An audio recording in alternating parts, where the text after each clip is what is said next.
बिस्मिल्लाहिर्रहमानिर्रहीम, अस्सलामुअलैकुम। लाइव में डॉक्टर शाहिद मसूद के साथ मैं हूँ सुमेरा सलीम। नाज़िर, स्पीकर कौमी असम्बली ने पीटीआई की अदम शिरकत पर आज मुज़ाकराती कमेटी का इजलास मुलतवी कर दिया है। ताहम कमेटी को बरकरार रखने का फैसला किया गया है। दूसरी जानिब मुतनाज़ा पीका कानून की मंजूरी के खिलाफ साफियों की जानिब से मुल्क गिर एहतजाज किया गया। हुकूमत के खिलाफ नारेबाजी भी की गई। सुप्रीम कोर्ट के आईनी बेंच ने जस्टिस मंसूर अली शाह साहब के 13 और 16 जनवरी के जो ऑर्डर थे उनको वापस ले लिया है। इसके अलावा भी दीगर मौज़ूआत पर आज हम गुफ्तगू करेंगे। स्टूडियो में हमारे साथ मौजूद हैं डॉक्टर शाहिद मसूद। अस्सलाम वालेकुम डॉक्टर साहब। आपको भी डॉक्टर साहब, मुतनाज़ा पीका कानून की मंजूर के खिलाफ सहाफ़ियों की जानिब से मुल्क गिर एहतजाज किया गया था। ये जो कानून है, क्या आज़ादी इज़हार राय पर कदम लगाने जा रहे हैं? इसमें मेरा ख्याल है कि इस पे तो डिस्कशन हुआ नहीं ज़्यादा स्टेक होल्डर्स के साथ, और ना इसके ऊपर कोई बहस हुई है, और ये बस तेज़ी के साथ मंजूर हो गया। इवन पार्लियामेंट के अंदर भी इसके ऊपर बहस नहीं हुई। तो ये इस तरह के जो ऑर्डिनेंसेस या कवानीन मंजूर होते हैं वो आगे जाके फिर जो जिन्होंने वो बनाए होते हैं कवानीन, उन्हीं के खिलाफ इस्तेमाल हो रहे होते हैं या अदालतों में चैलेंज हो जाते हैं, या अब देखें अब इसका क्या बनता है इसका। लेकिन ये है कि आज की दुनिया में तो ये बड़ी अजब सी बात है, और जिस अंदाज में यहाँ से ख़बरें बाहर जा रही हैं दुनिया में, उसका कोई भी अच्छा तासुर जो है वो कायम नहीं हो रहा। तो मैं ये असल में बस जो मैं कह रहा हूँ, एक प्रोसेस से गुजर रहे हैं जिसमें ये अरेंजमेंट जो है वो बस एक होता है ना, आज मुज़ाकरात होने थे, नहीं हो सके, अदालतों में क्या हो रहा है क्या नहीं हो रहा, रुका हुआ है पूरा, होस्टेज होते हैं ना सारा कि भाई अब क्या होना है क्या होना है क्या होना है, बेचैनी। और इसी दौरान जो है वो बड़े वाक़यात जो कि बराह रास्त असरअंदाज हो रहे हैं पूरी दुनिया पे या पाकिस्तान पे भी, वो ये है कि जो बड़ी जंग एक छिड़ गई है और दुनिया में, और उसके असरात क्या मुरतब होंगे प्रेसिडेंट ट्रंप के आने के बाद। और ये उनका एक हफ़्ता कल गुजरा था जिसमें हमने जिक्र किया कि कोलंबिया जो कि उनका अहम इत्तेहादी है, उसको उन्होंने कहा कि चंद घंटों के अंदर ही कोलंबिया ने आज वहाँ पर काफ़ी जो फ़ौजी जहाज़ हैं वो उतरे हैं, और उनके जो तारकीन वतन हैं उनको क्रिमिनल्स की तरह हैंडकफ करके लाया जा रहा है।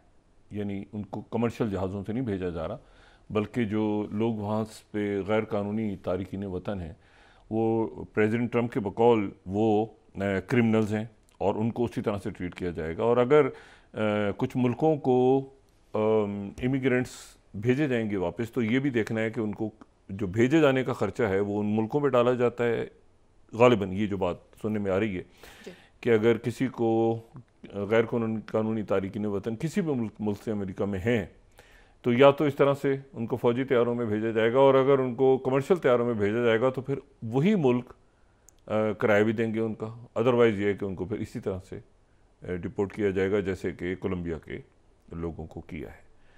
तो ये आने वाले दिनों में एक बड़ी बसात बिछने जा रही है। अच्छा, इस पर जो है वो जो कल से डिस्कस हो रहा है, और उस पर थोड़ा सा हम भी उस पर बात कर लेते हैं। वो बड़ा जो झटका है वो आर्टिफिशियल इंटेलिजेंस की फील्ड में लगा है, और ये एक हफ़्ता पहले ही प्रेसिडेंट ट्रंप ने ये जो ऐलान किया था स्टारगेट प्रोजेक्ट का, जिसमें उनके साथ सैम ऑल्टमैन भी खड़े थे ओपन एआई के, और ओरेकल के लोग खड़े थे, और सॉफ्ट बैंक जो जापान का है उन्होंने कहा कि हम भी इसमें, तो 500 बिलियन का उन्होंने कहा कि ये प्रोजेक्ट हम शुरू करेंगे। और उसके जो एक हफ़्ते के बाद ही जो है वो एक बहुत बड़ा भरपूर जवाबी वार हुआ, और वो जो है वो जो उस पहले दिन तो हमने थोड़ा सा इसका जिक्र पहले किया था एक प्रोग्राम में चंद रोज़ पहले, लेकिन अब उसके जो असरात हैं वो ज़्यादा मुरतब होकर सामने आए हैं, और वो जो है वो डीप सीक का है।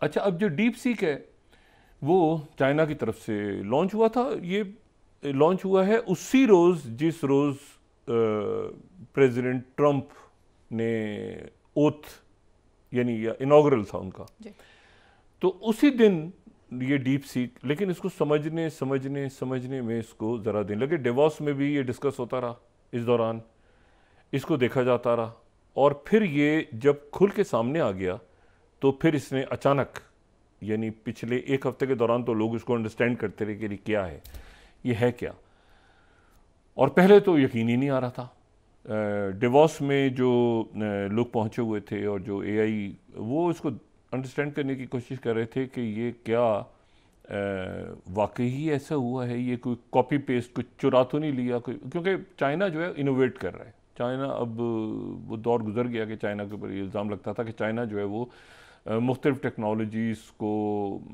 ले जाता है और फिर वो चाइना अब इनोवेट कर रहा है, इनोवेटर है बहुत बड़ा और डिसरप्टर भी है। ये जो उनका जो आर्टिफिशियल इंटेलिजेंस का मॉडल आया है तो इसने उड़ा के रख दिया पूरी दुनिया को। अच्छा, कई वजूहात की बुनियाद पर इसने उड़ाया। पहली वजह तो उसकी 3-4 बातें नहीं, तो पहले तो ये ओपन सोर्स मॉडल है। अच्छा, open source large language models में ये है कि आपको कंप्लीट उसका आर्किटेक्चर, उसके वेट्स कितने हैं, उसमें जो है वो उसकी मॉडलिंग कैसे हो रही है उसमें, तो वो आपको कंप्लीट उसका ढांचा नज़र आता है। एक क्लोज सोर्स सिस्टम्स भी हैं जिनमें आपको बहुत ज़्यादा ये क्लैरिटी नहीं होती, पहली बात। दूसरी जो बात है वो ये है कि इसमें ये किसी प्रॉपर आर्टिफिशियल इंटेलिजेंस की जो यानी टेक कंपनी की तरफ से ये नहीं आया, बल्कि ये जो डीप सीक है ये एक आप समझें कि उनका एक हाई फ्लायर के नाम से एक हेज फंड है। हेज फंड जो होते हैं कि जो एक तरह से वो मुख्तलिफ जगहों में सरमायाकारी करते हैं। वो देखते हैं कि कहाँ पे हमने अपना सरमाया लगाना है, स्टॉक में लगाना है, कैसे कहीं पे हमने करेंसीज में इन्वेस्टमेंट करनी है, उसका कैसे प्रॉफिट होगा। तो हेज फंड जो है वो एक हाई फ्लायर था। साथ ही उन्होंने इसमें इन्वेस्ट किया और इसमें जब उन्होंने इन्वेस्ट कर दिया तो इसमें ये जो है ये इन्होंने 3 अच्छा, वो एक्चुअली इंजीनियर ही है जिन्होंने हेज फंड बनाया, वो 2015 से बनाए हुए। उसमें उन्होंने इन्वेस्ट किया और इन्वेस्ट करने के बाद उनके सामने जो है उसका फल इस तरह से आया कि ये जो है ये एकदम से इसने पूरी दुनिया को लर्जा के रख दिया। लेकिन उसमें हफ्ता लगा और हफ्ता इसलिए लगा कि वो समझते जब वो लोगों ने ज़्यादा उसको समझना शुरू किया तो अचानक उसने जो है वो फिर 2-3 चीज़ों का एहसास हुआ। पहले तो ये है कि अगर हम ये देखें ना तो ये मिक्सचर ऑफ एक्सपर्ट जो तरीका है उस पर ये मशीन ट्रेन हुई है। यानी मिक्सचर ऑफ एक्सपर्ट्स का मतलब ये है कि इसमें अगर हम ये देखें 7 स्लाइड को हम देखें तो इसमें हमें समझ आएगा कि इसमें जो है ये अगर हम इसको दिखा सकें तो मैं इसको बताऊंगा। 7th स्लाइड है इसकी। ये मिक्सचर ऑफ एक्सपर्ट्स में ये है कि एक्सपर्ट मॉडल्स जो हैं वो मशीन लर्निंग आर्किटेक्चर है इसका कंप्लीट, और उसमें जो हर एक्सपर्ट मॉडल है वो उसको ट्रेन खास टास्क के लिए किया हुआ है। एक डेटा देके, सबसे डेटा देके पर खास अंदाज में उसको ट्रेन किया हुआ है, एक्सपर्ट मॉडल्स बन गए। अब या तो वो न्यूरल नेटवर्क्स हैं या जो हैं ये मशीन लर्निंग मॉडल्स हैं दूसरे, लेकिन एक खास सबसेट पे, और फिर गेटिंग नेटवर्क से गुजर के उनकी आउटपुट एक होगी। तो ये जो है ये मिक्सचर ऑफ एक्सपर्ट्स, ठीक है, ये डीप सीक V3 जो है ये एक इस तरह से हो गया। दूसरा जो है वो ये है कि ये कम GPUs पे कंपैरेटिवली, यानी ये जो एक मिथ है बहुत बड़ी कि जी बहुत एनर्जी चाहिए, बहुत ज़्यादा न्यूक्लियर एनर्जी के जनाब प्लांट्स लग रहे हैं वहाँ पे एनवीडिया के लिए कई एकड़ों पे अमेरिका में, और वो जनाब उन्होंने कहा कि ये हम लेकर आएंगे और बहुत एनर्जी चाहिए और ये फलाना ढिमाकना। तो वो जो है वो उतनी ज़्यादा यहाँ पर एनर्जी भी नहीं चाहिए थी। फिर उसके बाद ये है कि इसके टोकन जो हैं DV3 के, वो टोकन 671 बिलियन पैरामीटर पे 37 बिलियंस पे ये टोकन एक्टिव हुए हैं, जो कि बड़ा अनयूजुअल है।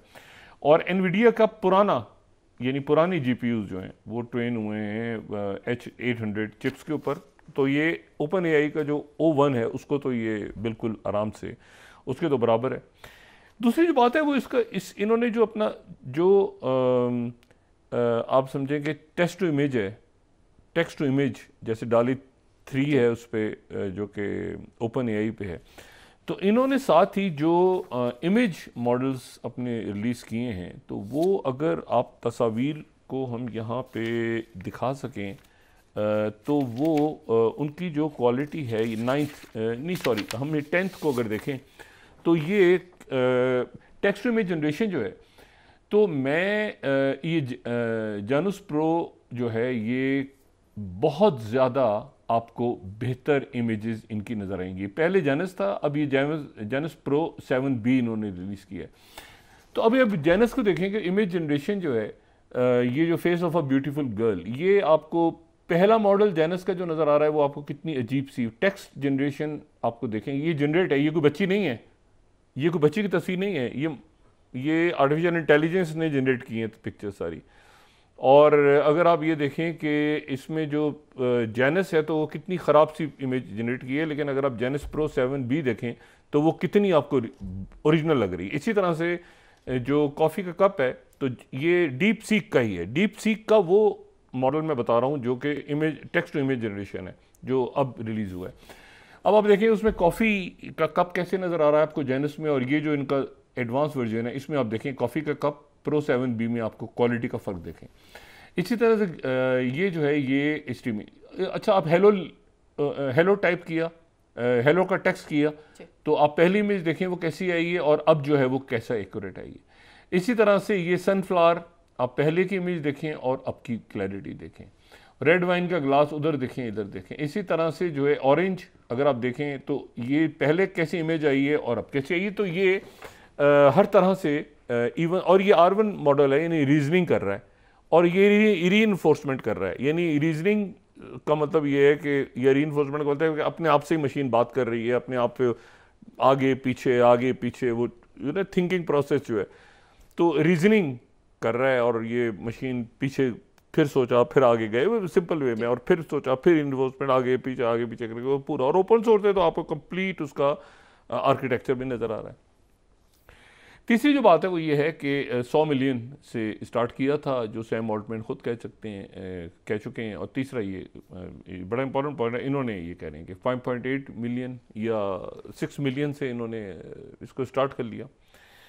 और ये जो है इसने ये बिल्कुल आप समझें कि जो ओपन एआई का प्रो है, जिसमें प्रो वर्जन में जिसमें जो कि $200 का है, तो उसमें ये फ्री अवेलेबल है।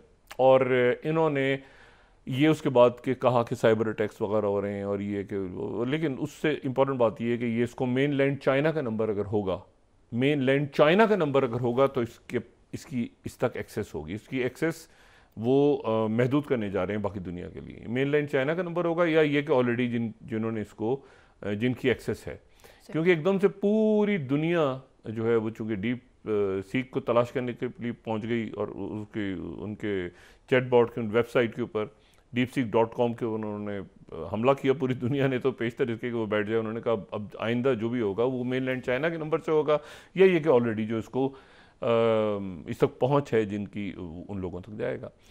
और दूसरी बात ये कि ये हगिंग फेस पे बाकी जगहों पे भी ये एज ए टूल यूज़ हो सकता है। इसको आप मतलब इसको हर तरह से, जिस तरह से होता है ना कि आप चैट जीपीटी से फिर फर्दर आगे टूल्स बनते हैं बहुत से एआई के, तो इससे भी बेशुमार आप एआई के टूल्स बना सकते हैं। और ये ओपन मॉडल है, तो ये पहला जवाबी वार हुआ है। और एनवीडिया जो कि चिप्स का सबसे बड़ा जो है वो, यानी उनका तो काम ही चिप्स बनाना है, और ये सेमीकंडक्टर की चिप्स, तो वो जो है वो उसको सबसे बड़ा धचका लगा। मार्केट तो सबकी ही गिरी। ये जो मैग्निफिसेंट 7 है, ये मैग्निफिसेंट 7 जो है ये सेकंड स्लाइड में हम देखें ना, तो ये मैग्निफिसेंट 7 है, ये दुनिया की जो टॉप 7 कंपनीज़ हैं जो कि आर्टिफिशियल इंटेलिजेंस या टेक्नोलॉजी से रिलेटेड हैं। तो Meta, Microsoft, Nvidia, Apple, Tesla, Amazon, alphabet, ये जो हैं ये इनको लगा सबसे बड़ा धचका, और इन सब के जो हैं वो शेयर्स गिर गए। और शेयर इस तरह से गिरे कि वो $1 ट्रिलियन वाइप आउट हो गया, जिसमें से 600 बिलियन जो है वो सिर्फ एनवीडिया को नुकसान हुआ। अच्छा, ये जो बात है ना, ये अब देखें ये पूरी दुनिया में गिर रहे हैं शेयर, टक टक टक टक, अल्फ़ाबेट के गिरे, मेटा, ये पूरी दुनिया में गिरे। साथ ही इसके जो ज़लज़ले के झटके हैं वो यहाँ एशिया तक आ गए। तो यहाँ पे सॉफ्ट बैंक जो कि उसमें शरीक था साथ, जिन्होंने फंडिंग करनी थी, बहुत ज़्यादा पैसे इकट्ठे कर, तो भाई बिलियन कहाँ से आ गए, उसने 5.8 मिलियन के अंदर ही पूरा बना के, और ओपन सोर्स है तो आप आर्किटेक्चर भी देख सकते हैं, सब कुछ देख सकते हैं। और उनका कहना ये है कि ये इसमें कम चिप्स इस्तेमाल हुई हैं, लेकिन ये है कि इलॉन मस्क, बाकी लोगों ने तो सैम ऑल्टमैन ने और बाकी लोगों ने इसको मुबारकबाद दी, उनको कहा कि अच्छा है बहुत ज़्यादा लेकिन इलॉन कह रहे हैं कि नहीं, ज़्यादा चिप्स यहाँ पे 25,000 चिप्स जो हैं यूज़ हुई हैं। बहरहाल जो भी है वो उसमें ओपन सोर्स है, तो उसको ज़्यादा दुनिया जो है वो इसको एक स्पुतनिक मूवमेंट करार दे रही है। अच्छा, अब स्पुतनिक मूवमेंट इसलिए करार दे रही है इसको कि अचानक वो जो अमेरिका को पता चला था कि स्पुतनिक जो है वो उनका पहला जो उनका मसनूई सियारा है, ठीक है ना, सैटेलाइट, वो खला में चला गया सोवियत यूनियन का। तो अचानक अमेरिकन को अचानक स्पुतनिक मूवमेंट वो यूज़ करते हैं टर्म। उस ज़माने में हम देखें ना, ये फिर line New York Times, Soviet Union fires earth satellite into space, it's circling the globe at ये इतने बजे, ये तो स्पुतनिक मूवमेंट। तो स्पुतनिक जब यानी फायर से लॉन्च हुआ था तो उस वक्त भी ये हुआ था कि अच्छा, ये उसके बाद बड़ा इंटरेस्टिंग है उसमें अगर सिख देखें ना, तो Russia launches man's first moon, वो उनको मतलब US strive to determine the course of earth satellite, तो पहला सैटेलाइट लॉन्च कर दिया था तो स्पुतनिक ने, ये 57 में। तो उसके बाद ये था कि जी अमेरिका ने जल्दी जल्दी जल्दी जल्दी करके फिर ये हुआ कि तेज़ी के साथ आगे बढ़ो, किसी सूरत नहीं, और पहला जो बंदा चांद पे उतरा वो फिर अमेरिका ने उतारा। तो ये स्पुतनिक मूवमेंट ये होती है कि अचानक, तो इसको स्पुतनिक मूवमेंट कह रहे हैं वो, कि हमें पता ही नहीं था, और ये हम यहाँ पे 500 बिलियन और 1 ट्रिलियन और ये, तो 1 ट्रिलियन ही नहीं, ये उतने पैसा वॉश हो गया जितना पैसा सऊदी अरेबिया से कमिट किया था उन्होंने कि 600 बिलियन और 1 ट्रिलियन। सऊदी अरेबिया और बाकी दुनिया अभी सोच रही है कि भाई उनको उधर इन्वेस्टमेंट करने से क्या मतलब, कहाँ पे इन्वेस्टमेंट करनी है, एआई कौन से एआई के प्रोजेक्ट में करना है, यकीनन बाकी मुल्क भी सोच रहे होंगे। लेकिन इसमें जो एक दूसरी बात है वो इम्पॉर्टेंट ये है कि अभी जो यहाँ पे हमें अंदाज़ा नहीं कि एशिया में क्या इसके ट्रेमर्स कितने जाएंगे, एशिया में इसके ट्रेमर्स की जो ये जो झटके लग रहे हैं, इन झटकों का इम्पैक्ट कितना होगा एशिया में। अच्छा, अगर नई स्लाइड देखें ना, तो ये डीप सीक V3 जो है, इसने ओवन को तो क्रॉस कर दिया, ये लामा को भी कर गए, ठीक है, 9 स्लाइड में हम देखें क्लाउड को भी कर गए, और ये चैट GPT 4o को कर गए, और उससे ज़्यादा ये इंग्लिश में, कोडिंग में, मैथ्स में बहुत ज़्यादा आपको डीप सीक V3 जो है इन कंपैरेटिवली आपको बहुत ज़्यादा आगे नज़र आएगा हर तरफ।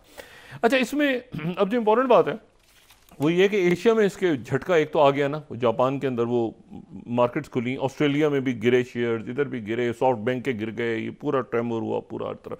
छुट्टियाँ हैं, अभी स्टॉक मार्केट का सही अंदाज़ा यहाँ नहीं हो पा रहा, क्योंकि यहाँ पर ये ल्यूनर ईयर शुरू हुआ है, यानी जो चाइना का जो साल है, चाइना और कई जो आसियान मुल्क, ईस्ट एशिया के मुल्क हैं, उनका नया साल शुरू हुआ है, और वो जो है वो अमूमन जनवरी के आखिर में या फरवरी के शुरू में स्टार्ट होता है, पहला साल जो नया साल होता है उनका, और ये उनका ईयर ऑफ द स्नेक है।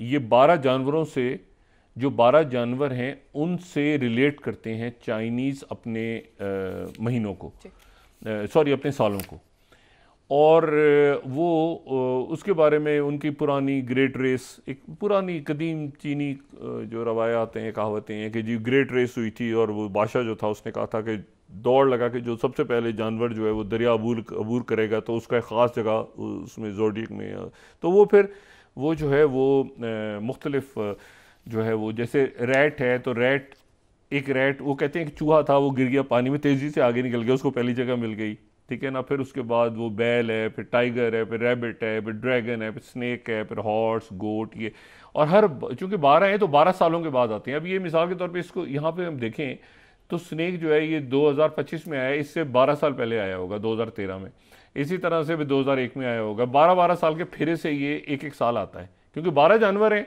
तो हर साल एक जानवर के नाम से जो है वो चाइना का बड़ा ज़बरदस्त। और एक कहावत है कि उनका एक जो है वो हमला होता था, एक देव हमला करता था देहात में, तो वो उसके बाद ये करते थे कि सुर्ख रंग से वो आग जला के और साथ ही धुआं और वहाँ पटाखे वटाखे चलाते थे, तो वो भाग जाता था देव। तो इसीलिए वो जब न्यू ईयर स्टार्ट होता है तो वहाँ पे रेड जो है वो लेल्टन्स और वहाँ पे ये पटाखे और ये सारा, और छुट्टियाँ उनकी होती हैं, कोई ये स्प्रिंग फेस्टिवल उनका कोई 15 दिन चलता है, लेकिन ये 29 जनवरी से वहाँ पे 4 जनवरी तक की तातीलात हैं ये न्यू ईयर की। अच्छा, ईयर ऑफ द स्नेक है। अच्छा, हर साल की ना फिर अपनी वो खसूसियात बयान होती हैं। इस साल अगर पैदा हों तो ज़हीन होंगे, इस साल पैदा हों तो धीमे मिजाज के होंगे, इस साल पैदा हों तो बहुत ज़्यादा बात करने वाले होंगे, इम्प्रेस करने वाले होंगे। मुख्तलिफ शख्सियात की मुख्तलिफ क्वालिटी बयान होती है। लेकिन ईयर ऑफ द स्नेक इसलिए इंपॉर्टेंट है कि ईयर ऑफ द स्नेक में ही जो एक पुराना ईयर ऑफ द स्नेक जो था उसमें शी जिनपिंग भी पैदा हुए थे, जो वो भी ईयर ऑफ द स्नेक था, और माओ तुंग जो थे वो भी जिस साल पैदा हुए थे वो भी ईयर ऑफ द स्नेक था।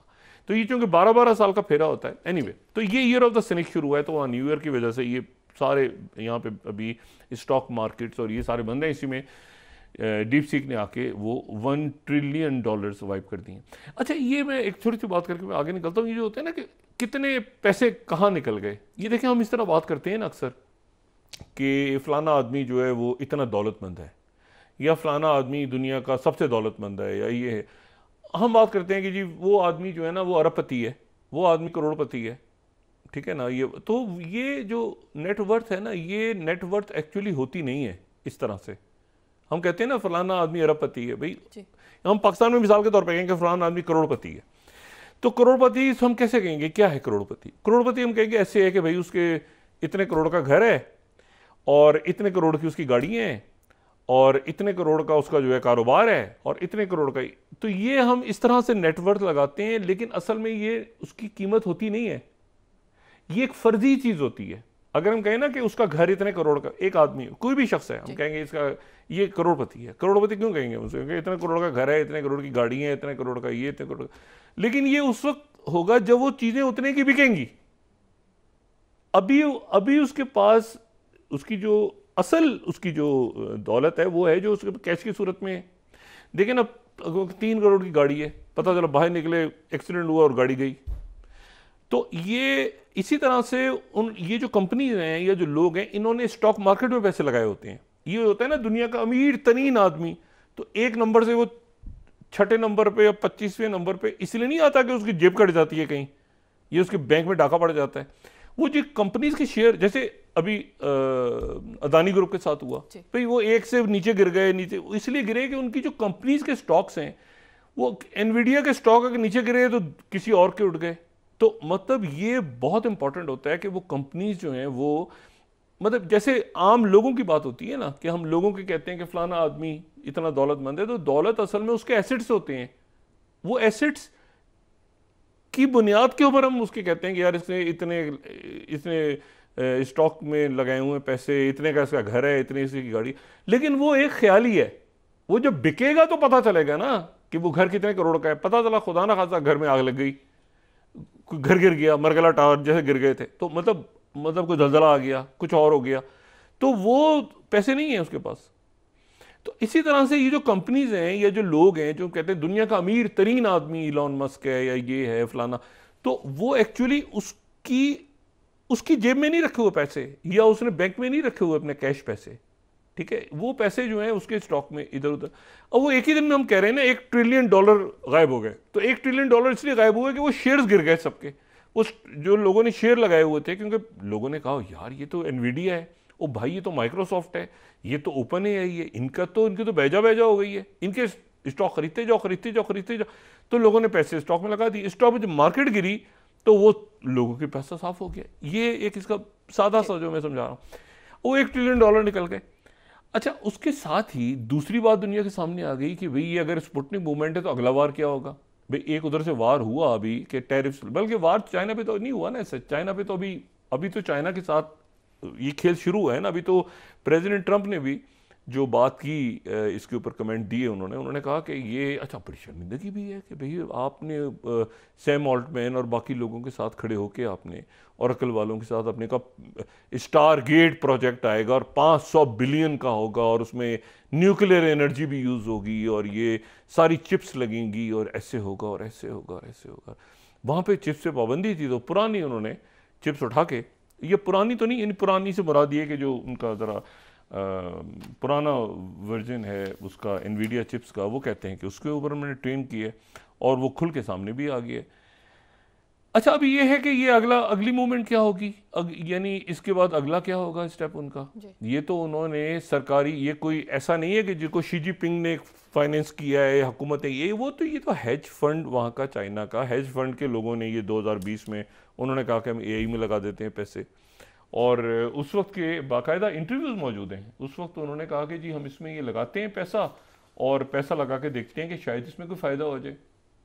तो ये अब देखें ना, ये 2020 में इसने कहा था 9th अगर हम दिखाएं, सीईओ ये जो हाई फ्लायर क्वांट के जो सीईओ है, उसने 2020 में कहा था कि ये हम यहाँ पर जो है वो लगाने जा रहे हैं आर्टिफिशियल इंटेलिजेंस पे, और ये 10th स्लाइड में तो उसने कहा था कि ये जो है ये 2020 में इसने बात की थी, और फिर ये लियू जेंग जी उसने कहा था कि quantitative intelligence model fully land of artificial intelligence, ये 2020 का ही है।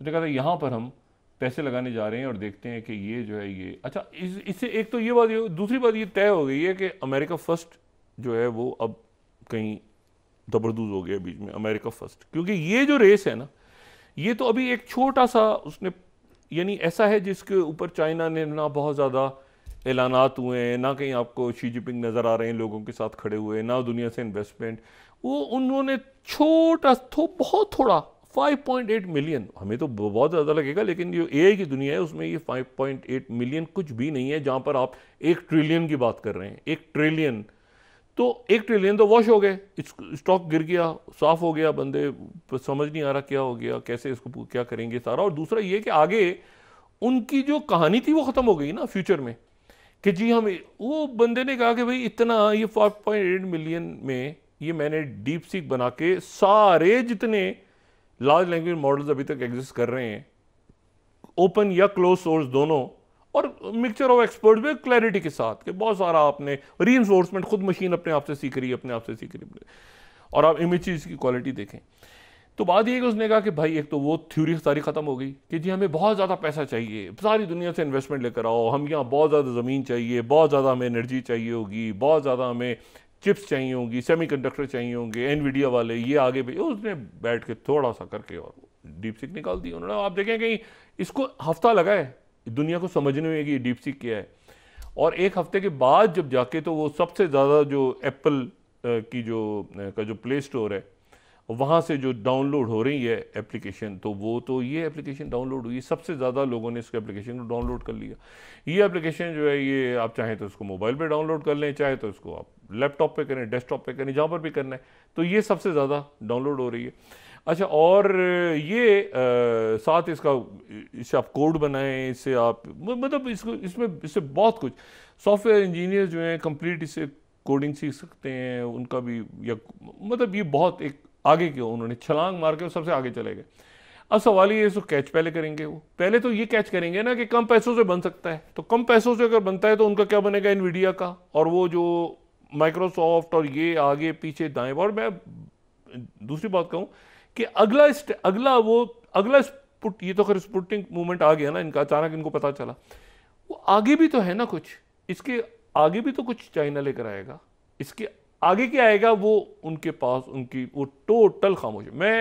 आप यकीन करें अगर ट्रंप को पता होता कि ये डीप सीक ये करना है, डीप सीक ने, कभी ट्रंप ये इन सारे लोगों के साथ खड़े होके ये प्रोजेक्ट स्टारगेट अनाउंस ना करता कि 500 बिलियन और ये 20 बिलियन स्टारगेट दे, सॉफ्ट बैंक देगा, और बिलियन यहाँ से आएंगे और यहाँ से आएंगे, यहाँ से आएंगे।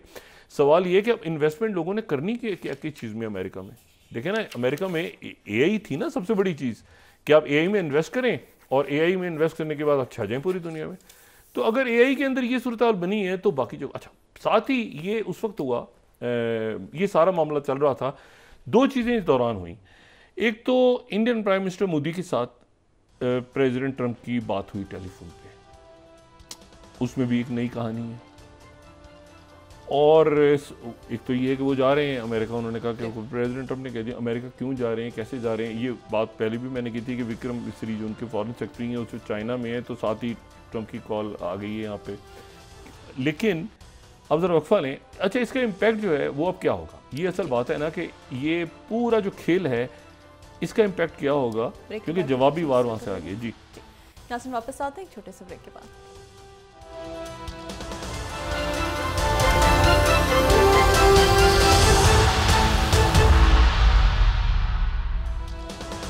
वेलकम बैक नाज़रीन। डॉक्टर साहब, पीटीआई की अदम शिरकत पर आज मुज़ाकराती कमेटी का इजलास जो है मुलतवी हो गया था, क्या ये मुज़ाकरात आगे बढ़ेंगे?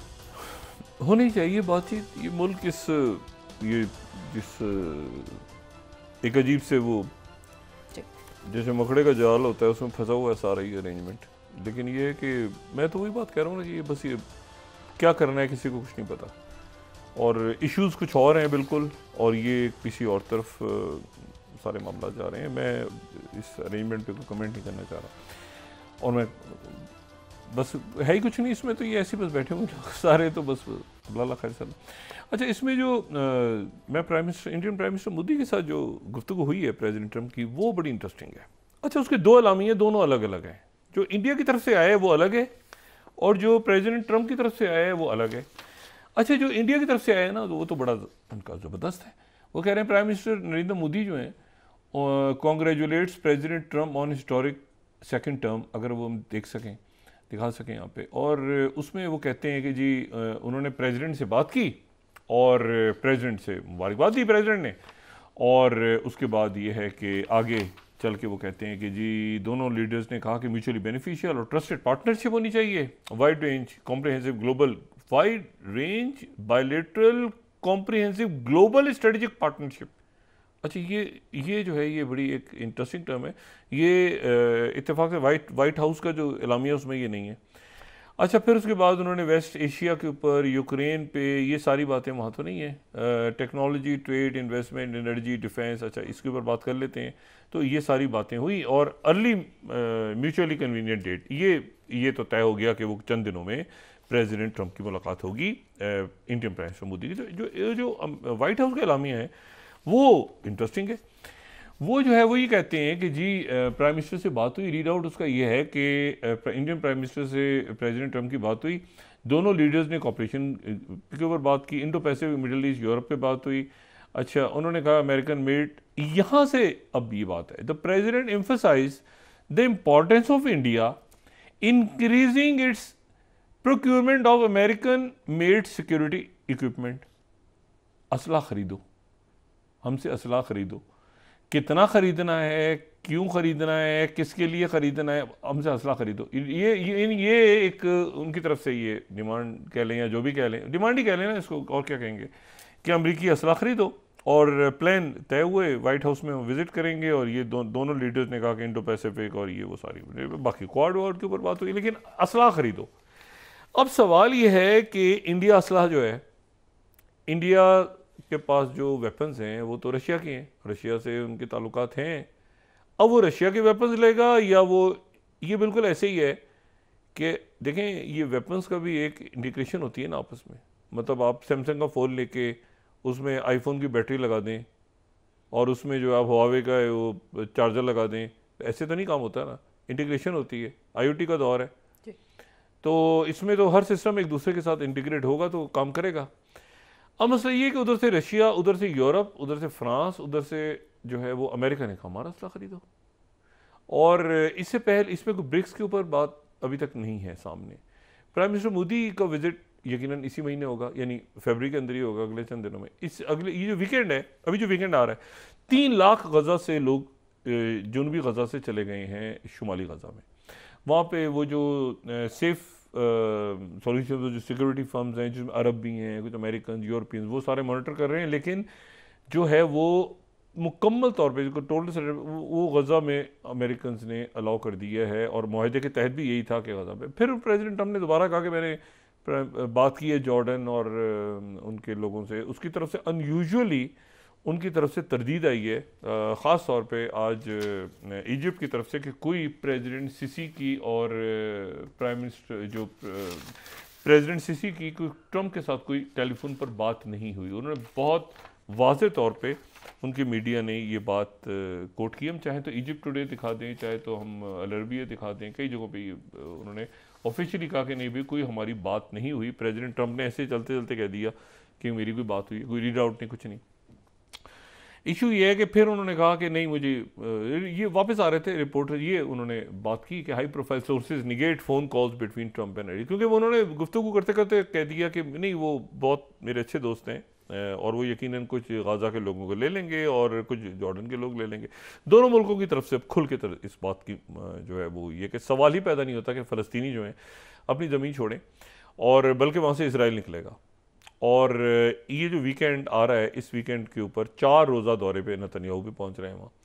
और प्रेसिडेंट ट्रंप से जब ये सवाल हुआ कि 2 स्टेट सोल्यूशन पे आपका क्या ख्याल है, तो उन्होंने उसके जवाब में कहा नेतन्याहू आ रहे हैं अभी, तो मैं उनसे नेतन्याहू से इस मामले पे बात करूँगा। लेकिन इशू ये सारा कि जवाबी देखें, ये जो इन्वेस्टमेंट है ना अमेरिका फर्स्ट, अब ये अमेरिका फर्स्ट देखें, ये फैसला करना है बहुत से मुल्कों ने अब फैसला करना है अमेरिका फर्स्ट।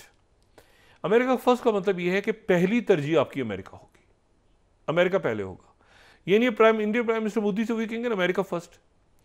अब अमेरिका फर्स्ट में अगर आप वेपन्स उनसे लेते हैं तो कितने लेते हैं, मतलब 1 ट्रिलियन तो वैसे ही इन्वेस्टमेंट उन्होंने ये भी नहीं पता कि अच्छा सऊदी अरेबिया बड़ा फ्लेक्सिबल है। सऊदी अरेबिया की जो मजबूत क़यादतें हैं, मैंने कहा ना कि दुनिया की ज़्यादा ज़रूरत है इस एआई के मॉडल के बाद आने के बाद कि इतना सस्ता एआई बिल्कुल ऐसे ही बना दिया उसने, बच्चे ने, ये छोटे यंग हैं, उन्होंने बना के एआई और उन्होंने मॉडल, इसके साथ ही अभी दुनिया में बातचीत शुरू हो जाएगी। ये चूँकि ओपन सोर्स है तो इसलिए इसका कोड, इसकी ट्रांसपेरेंसी, इसका आर्किटेक्चर सारा आप इसको रीड आउट करके, तो अब ये प्रेशर दुनिया में मुल्कों पे आएगा, पाकिस्तान समेत सारे मुल्कों में, कि आप अपना लार्ज लैंग्वेज मॉडल खुद बनाएं, बजाय इसके कि आप पूरी दुनिया पे, पाकिस्तान पे भी आएगा, इंडिया पे भी, हर जगह ये बात खड़ी होगी कि आप अपने लार्ज लैंग्वेज मॉडल्स को खुद बनाएं जितनी जल्दी हो सके, ठीक है।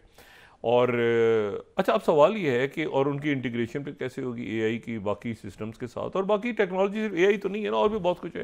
क्वांटम में कंप्यूट कैसे करना है, कितना कंप्यूट करना है, और फिजिकल एआई, ये एक लंबी चौड़ी कहानी आ गई है, उसको छोड़ें आप। लेकिन ये है कि ये बात इंपॉर्टेंट हो गई कि एआई जो है वो इतनी कम लागत से बनती है तो भाई अपने मुल्क में बनाए, और इससे भी कम लागत में हो सकता है बन जाए।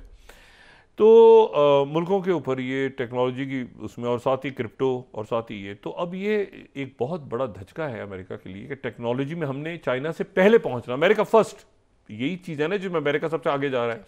तो अगर इसमें चाइना आगे निकल गया, और ये चाइना ने थोड़ा सा एक बिस्मिल्लाह पहला ही फेंका है ना उन्होंने मॉडल अपना, और वो जो पहला फेंका है तो वो क्रॉस कर गया उनके, उसने वो सबको गिरा दिए। एनवीडिया तो चिप्स बना रहा है, लेकिन ज़ाहिर है चिप्स के ऊपर ये हेल्थ केयर और बाकी सारी जो एआई वगैरह वो सारा। तो इशू ये है कि अब यहाँ पर जो है वो ये भी देखना है कि मुल्क क्या फ़ैसला करते हैं, अमेरिका फर्स्ट की तरफ जाते हैं, क्योंकि अमेरिका फर्स्ट है, तो अमेरिका फर्स्ट है तो रशिया सेकंड होगा, या बाकी मुल्क सेकंड या थर्ड या फोर्थ नंबर पे होंगे।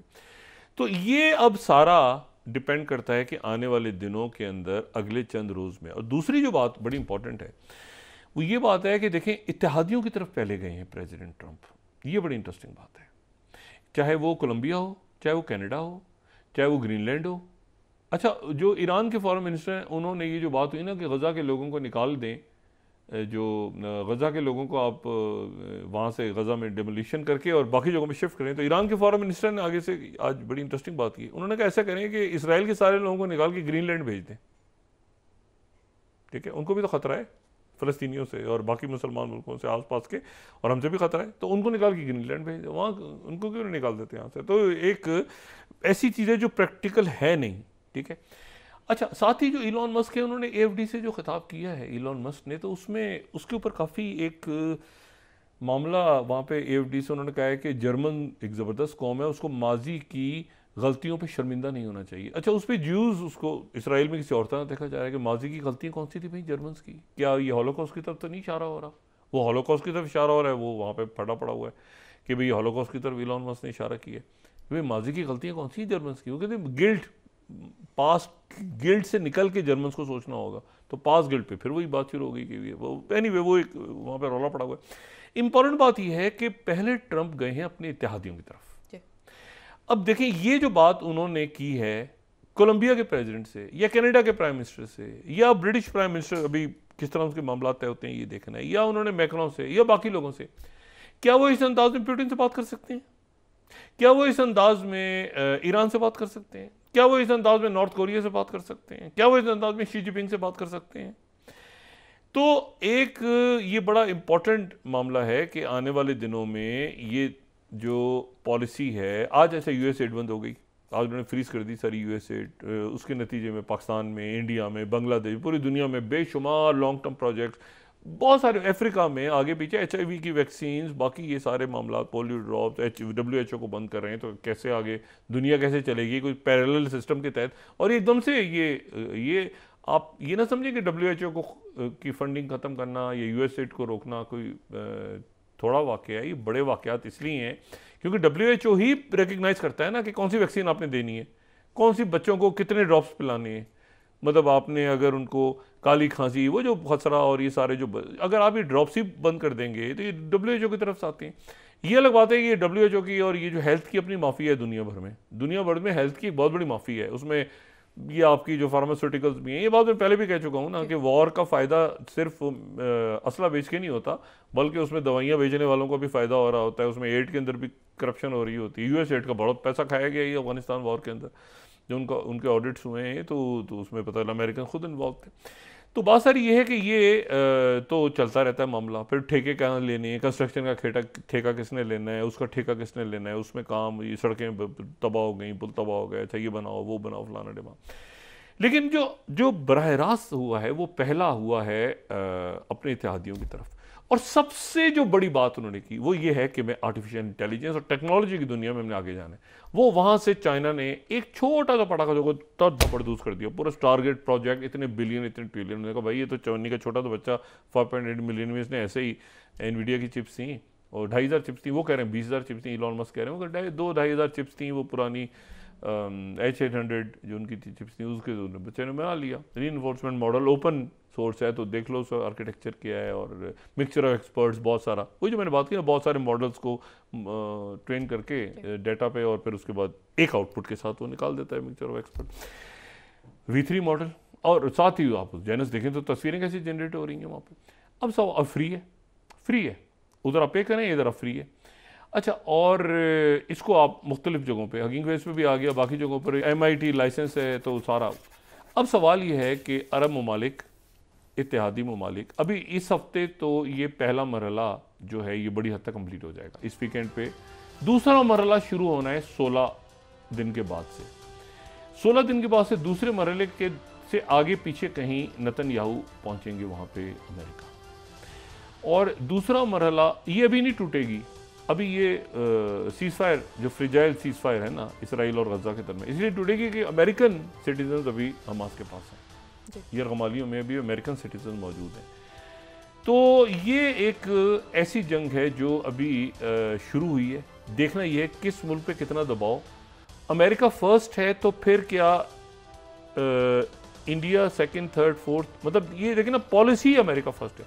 इंडिया की पॉलिसी होगी इंडिया फर्स्ट, पाकिस्तान की होगी पाकिस्तान फर्स्ट, सऊदी अरेबिया की सऊदी अरेबिया फर्स्ट, चाइना की चाइना फर्स्ट। तो अगर वो अपने इत्तेहादियों से बात कर रहे हैं कि भाई अमेरिका फर्स्ट, और वो ये उनसे जवाब दे रहे हैं कि असला खरीदो, असला किसके अगेंस्ट खरीदो? भाई चाइना से तो डीएस्केलेशन की बात हुई और वो फ्लाइट्स भी रिज्यूम हो रही हैं और वो सारा इस मरहले पे जो है वो। और अगर वो असला लेते हैं, चाइना के global strategic partner global level पे बनते हैं, जिनसे ग्लोबल लेवल पे स्ट्रेटेजिक पार्टनर बनते हैं, तो चाइना इसको कैसे देखता है? देखें, पड़ोसी आपके, जो मैं बात पहले कहता हूँ, पड़ोसी इंपॉर्टेंट है। पाकिस्तान, नेपाल, बांग्लादेश, मालदीव, आगे पीछे दाएं, ये इंपॉर्टेंट है। यूक्रेन की मिसाल सामने, यूक्रेन को थ्रो अंडर द बस की है। अच्छा, यहाँ पे नेतन्याहू को कुछ समझ नहीं आ रही कि क्या होगा। वो मतलब है कि बिल्कुल गजा जो है वो वहाँ पे मतलब एक यानी निस्बतन कम दर्जे के ओहदेदार ने आके पूरी वो जो सीज फायर थी, जिसपे प्रेसिडेंट बाइडेन नहीं करवा पाए थे, वो सीज फायर करवा गए। तो आने वाले दिन इंटरेस्टिंग है, देखते हैं कि ये टेक वॉर जो शुरू हुई है इसमें अब अमेरिका क्या करेगा, अब ओपन एआई क्या अनाउंस करेगा, अब क्लाउड क्या करेगा, अब जो है वो जेमिनाई वाले क्या करेंगे, अल्फ़ाबेट ये गूगल वाले हैं, ये ध्यान में रखें, अल्फ़ाबेट जो मैग्निफिसेंट 7 में ना, सुंदर पिचाई इसको ऐड करेंगे। जी, बहुत शुक्रिया डॉक्टर साहब। नाज़रीन, इसके साथ ही आज का प्रोग्राम अपने इख्तिताम को पहुंचा। मुझे सुमेरा सलीम को इजाज़त दीजिए, अल्लाह ने के बाद। जी डॉक्टर साहब, अपना दोस्तों रिश्तेदारों के दोनों वक्त के लोगों का सब ख्याल रखिएगा। अल्लाह हाफ़िज़।